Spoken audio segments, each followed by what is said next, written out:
What's going on, everybody? Power Metal Ranger here, back at you for another Ranger talk.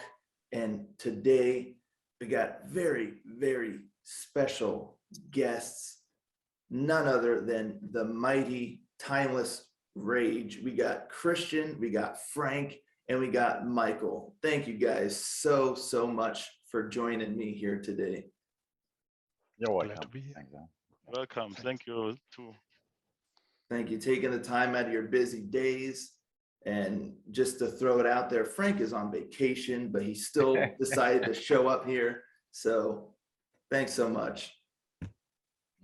Fun. All right, so I guess really my first question is, I know y'all released an EP, right, in 2012, and then there was a long gap, between Timeless Rage releasing that and this latest album, Untold. So how did all that work with you guys kind of getting back, getting all together and with the mission of creating this album after so many years has passed?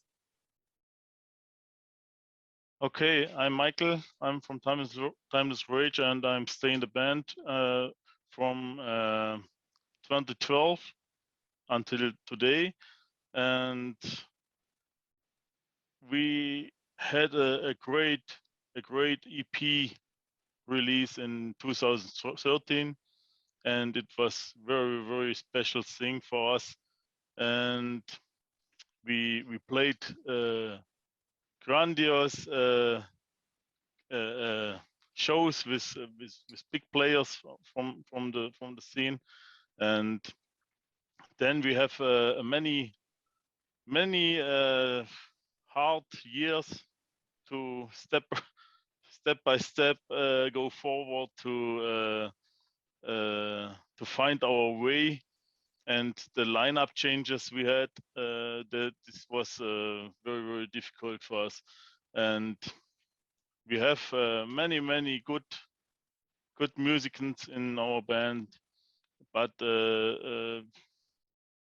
from time to time there was a change, and we had problems to stay up in tune and go to the shows and start the next thing. And so we looking forward for new members and new good inspirations, I think so. And then came Christian to the band, and Mace. Both of them are grandiose musicians, and the new inspirations we get to in this lineup changes opens a new world for us. Yes, and we started to make some songwriting, and we had good ideas. We oh, sorry, my English is not so good. But No problem at all, no problem. Yes, we had a hard years to learn to get some output good output, and the lineup changes we had in the last time, they catapult us to a new level, I think so. And also when we lost our last singer, Falco, we had it was not so easy to find a good singer for our band to come forward with our music. And then we found Frank. I know him many years, and he's a great singer from the band Dark Sky. And I wrote him a message if he has he has to he would like to have a new project with Timeless Rage, and I sent him a few lines from us, and then this has started, and we we have a new way to found new inspiration, and can it was possible to finish our vision to get a new album. And the rest is history, right? The rest is history. Yes. Yeah. So you're the longest, you're the one that's been with Timeless Rage the longest at this point in time, correct? Yes, I stay in the band Timeless Rage until 2012. I come to the band, and this was a finding of the band, and with my inspiration, I think so, we went to a power metal scene, and we got a clean singer, and we are pushed out from the darkest scene. I think so, and come into the light, and started the power metal scene, and with Anna on our keyboards. She's studying. She knows she's finished with the music diploma, and she is orchestra like. That's one thing that really blew me away with this Yes. album, which is Untold, by the way, everybody. It's out now. Check it out, but we'll get to that later. But so, I think this is a nice segue. You talking about the orchestra and all of that. So that's one thing that really stood out to me on this album, is just the incredible blend of the symphonic and orchestra elements with power metal. A lot of power metal has some symphony, some orchestra, but here it really feels like it's an integral part of the album, in combination with the guitar riffs. Like the two just really blend super, super well. So what was really the inspiration behind doing that, or really figuring out how to connect the two worlds like so well? Yeah, that's what took us so long, more or less. So it's hard work first to start. So it's really, as Michael mentioned, so Anna is really a studied musician, and she is really trained on the piano and in vocals. So she studied both, and she really, has this whole theoretical background from a composition or even conducting point of view, or leading choirs, or doing all this musical note writing stuff, sheet reading while playing, and all that. Let's say, at least on the guitar side, we did a little sheet reading in the past, but we are not fluent anymore, because we are just we decided to play drop tuning for a reason, let's say. Okay. So it's we do more the intuitive, the riff based, the feeling part of it, and let's say we tend to not do this light riffing, but we tend to have more on the heavy and on the punchy side, let's say. And then on the other side, we all have kind of a classical background somewhere, and that's why even in the guitar parts, some times some classical or neoclassical baroque stuff sneaks in, and that's why it blends so well, because sometimes it starts with a hard guitar riff, and we say, well, something like this and that could work out, and sometimes it's the other way around. It starts on the piano, it starts on the let's say in the in the violins somewhere, and then we say, well, what would really work here? And then that's the first part where it's just the inspiration, the songwriting part. That's the fun, and then the work begins. Then let's say my part comes in as the guy with a big finger, and that's called pre-production. And then we, yeah, beat every member to do the part that works, not the part that is fun to play, because arranging is, yeah, what makes the music work. And then it's really sometimes time to kill a riff 3 times and write another one because it just doesn't fit. And so there's this magic spark at the beginning, that where we say, well, that's the main idea is there, okay, but it's still not the right feel. It's this must be darker somehow. So how can we get there? And then it's time to work on each and every part in the song, in the whole arrangement, to really focus how to get that emotion out, more or less.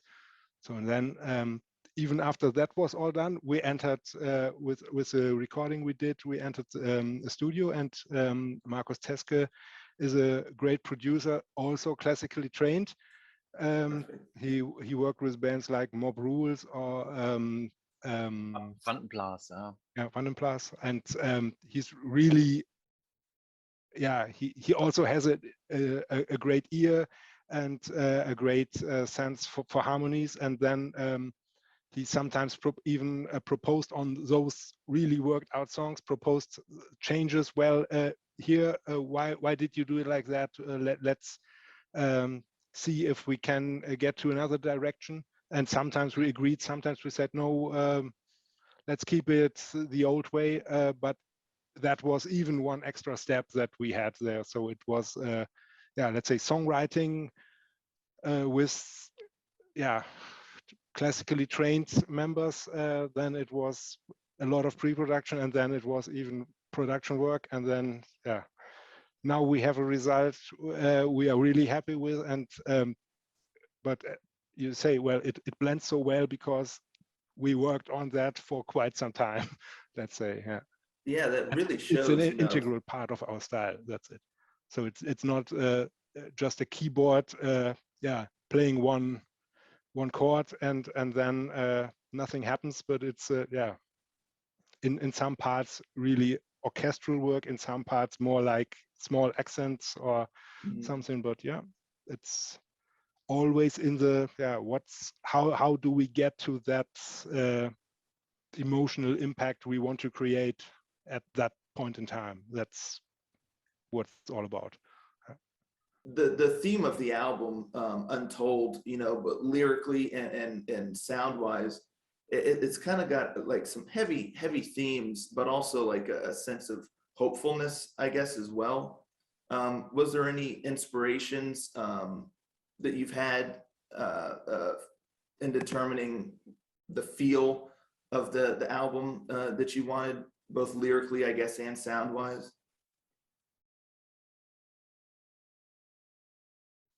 Well, from my point of view, it was totally interesting to find the melodies for all the sound you got from the mates. Yeah, we're talking about the guitars and the keyboards and the stuff, and to find good melodies which fit to the sound, to the hard sound as well, to the soft sound. It was really interesting for me, and that was as well difficulty in the production. You know, when I joined the band, they had for most of the songs lyrics and melodies I didn't know. Yeah, so I started writing lyrics and melodies and dropped all the stuff, most of the stuff they had written till then. So that was really hard for the others to listen to some new melodies. Oh, it sounds totally different to the song we used to play. Yeah, so we also had to find a way to put these things together, the new melodies and the lyrics to the sound of the instruments, and finally we find a way that it fits, and I think the inspiration was on the lyric side. It was theme subjects which I personally had, and as well the band had. So both sides we try to fit in. Yeah. So yeah, but it was really interesting. Yeah, and we were talking about the contents of the lyrics, you know, in the band. So this is a song we thought about the theme about this and about this, and I had totally different ideas. So so that was really interesting. Yeah, and you know, for me as a singer, it's more easy to sing lyrics which came from my background, you know, to feel the lyrics in the right way. Yeah, so it was not always easy for the band to have these changes, but finally I think we find a very good way. So if you now listen to the record, it fits all together, and it sounds, I think it sounds great. Yeah? The melodies as well as the lyrics. So I'm really satisfied with it. Yeah. Yeah, it does sound, you know, the lyrics really match the sound of the songs, in my opinion. So did you listen to the songs a lot and really kind of try to see what emotions that, you know, invoked in you to kind of come up with some of the lyrics, because it all just blends so well? Mm-hmm. If you think about the song, the title track, Untold, you know, this one was I think it was a total different theme. Michael and Christian, what was the first name of the song? The title was, once something, a fantasy story in the Arctic setting. Arctic Romance. It was Arctic, right. Arctic Romance was quite a bit different. Yeah, it's the totally different. But you know, if I heard the playbacks, I've got a total different feeling. Yeah, and finding melodies, I heard something different, and therefore I wrote the lyrics like this, ride like the wind, yeah, like the whistleblower who's on the run, who's on the run, and the speed of the sound fits to this theme, I think, and therefore it was a total change. Yeah, but I think in the right way, finally. Yeah. So cool. So, you know, Frank, what initially, you know, when I guess Michael reached out to you, what initially really drew you to this project, and how did you approach like your vocal, you know, bringing your vocals to the sound? Because you have a real kind of punchy, kind of gritty, you know, heavy vocal style, which matches very well. But how did you approach all of that, and what drew you to the project? Well, I was surprised when Michael gave me that message, because unfortunately I didn't know the band really. I've heard the band Time is Rage, but I didn't know that Michael's playing with them, and therefore the first thing I was looking for videos on YouTube, watching what is the band doing, what do they sound like, and Michael gave me some playbacks and also songs from their EP. So I got a picture of the band, and I thought, okay, it's a little bit different to the other bands I've played with. So I'm singing the band Dark Sky, and we're playing there as well, melodic metal rock, but more, I think more directionally hard rock melodic than power metal speed with speed elements. So I've heard to the Timeless Rage songs, and well, I was a little bit yeah, not scared, but I thought, well, is my voice really that voice they are searching for? Yeah, and that was the question I told Micah, do you think it's really that what you want? You want the voice which sounds a little bit the Dark Sky stuff, you know, the Dark Sky stuff, Michael, yeah? Is that really that sound that you like? Because the former singer Falco sounds not totally different. You know maybe the EP, he has this very clear sound in his voice, which I really like. Yeah, I think it fits as well to the sound. Yeah, but it has more these. How can I say? It's more this lovely side. Yeah, you know, a clear voice. Yeah, smart a little bit, and I was not sure. Yeah, it was not edgy, so I was not sure if the band really likes this change in the direction of the voice. And when I heard the music, I thought if I would sing with the band, I would try to be more edgy than with my band Dark Sky, so more rough than Michael knows me. So I wondered if it would fit, and it was really interesting. I went to the studio for another project, and Michael gave me that playbacks, and I thought, okay, let's have a try, and just thought about melodies from this playback. I didn't know any melody from this song. The song's Resurrection. And I heard the song, and I like it. I like that powerful riff, yeah, and the speed of the song. I thought, how could I find a melody which fit to this powerful riff, yeah? And always listen to it in driving with the car, singing, and you know, like that, yeah. And started recording, just driving the car, stopping the car, taking the mobile, and just let the music run, and you know, like that, yeah. And I know I try to I have to enter the studio for another project, and I thought I have to fix the melody and the lyrics to that state, yeah. And I fixed it and went to the studio. We making that project there, and at the end of project I caught a cough. You know, I caught a cough, and I thought, well, I need to sing this song for the band because I want to hear like how it sounds like, yeah. And I told Markus Teske, I've been at the basement studio at Markus Teske, and I told him, we have to find a way to record this song, yeah. And I said, well, I'm not sure if it sounds really professional with your voice, like it sounds, and I said, we have to try it. And we recorded the song with the lyrics and with backings and so on. But if you just listen to that voice lines alone, you would say, oh, it was so strange. You had to fix it with the computer, to edit anything that it sounds a little bit like it should sound, yeah. Yeah.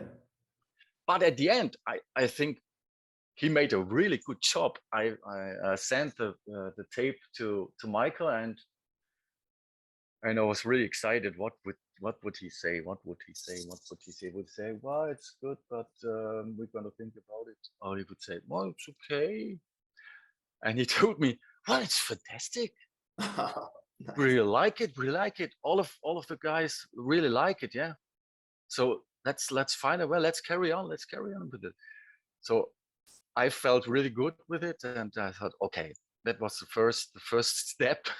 And so we decided to carry on with the project, and it was a really long, hard way with all the other 7 songs to find melodies and lyrics, and we took some melodies which really exist, which were good. For example, Warrior, we didn't change such a lot because Warrior was a really good song with Falco. And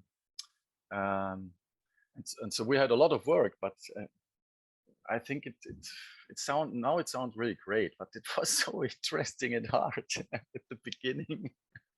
And of course, I entered the studio 1 year later to record Resurrection again, but the good way, you know. Without a call, yeah. You shouldn't hear the first version. So it's different. is that going to end up on a B-side somewhere? That demo vocal track? No, of course not. No, No. it's not. No, it's not bad. You know, the voice is not. It sounds different. The melody is okay. Yeah, it's okay. But the voice was so scratched and you know, like that Right. because of the cough. Yeah. Now it That's sounds funny. better on the CD. Right. Of course. Yeah. Yeah. So, you know, now that Untold has released and everything, you know, Christian, are any plans in the future? You know, what have you guys been able to get out there and do any shows to support the album yet? Or, you know, how's that working with everything? So it's always still difficult times here with this COVID stuff. Yeah. So we had some, vague possibilities, but that didn't work out. We even had to cancel one, bigger video shoot. That's why the latest video that we released was more or less in a home setting. That was Plan B, better than nothing, because the production company was hit, let's say, and then just one day before the shoot, everything Oh, was on hold. So yeah. so here we are. The current situation is that we have one gig at a boat, so it's not the 70,000 Sons of Metal, but it's some local show. But we will 5,000 still, tons. we will feel like we are somewhere on a big ship, and so that's in April, and then the first festival is in Switzerland, that's fixed. That's in September, and right now we are looking, of course, to fill the gap until that, but situation is still unclear. It's always trying to book, hoping, and then being cancelled or not, and postponed, and that's always difficult and disappointing for both sides. So we and the audience really looking forward, and then 3 days before the show you get the call, and then it's all disappears. So it's in the past we tried just to avoid it because there was so much being cancelled. So, but currently we are looking to at least get some gigs for late autumn, that we at least try to fill it there, because it looks like that's realistic. Yeah. So, but let's hope that the situation is calm in the summer and we get some more gigs there. Yeah. And Michael, you've been with this project for many years now, and you've seen people come and go, and now this project has released this album. And how are you feeling? You know, you've seen this from the beginning, you know, all the way through to now. Oh, it is really, really awesome to get finally this this record in our hands, and so many years we walked a big long way, many rocks in the way, and we stepped around, and it is incredible to get the finished version from Untold, and I'm looking forward to the shows. I hope we can play many shows, big shows, with big bands. Like in the year 2013, 2040, this was incredible too. And I'm looking forward to get some shows and a tour also. I would like to go on tour with the mates, and this is really awesome. All in my family are so happy. So long times we stay behind the wall and now we get the big hammer to raise them down, and it is awesome. Perfect. Cool. Well, congratulations on the release of the album. I mean, I think it's absolutely fantastic. Everybody should listen to it. And speaking of that, everybody, I'm going to put all of the Timeless Rage, all their social media information and whatnot down in the description below, including the links to their music videos and whatnot. So you can go and follow them and check out what they're doing. Listen to their music if you haven't already. You got to check out Untold. I'm not kidding here. All that's in the description below. And thank you guys so much again for joining me here. Just overwhelmed with gratitude. Truly, thank you. And I wish you guys the best. Obviously, I hope you get to tour and whatnot. So, all right, Thank you. well, folks, that's We have- what I got for you here. That was Timeless Rage. And I'll catch you all next time. Ranger out.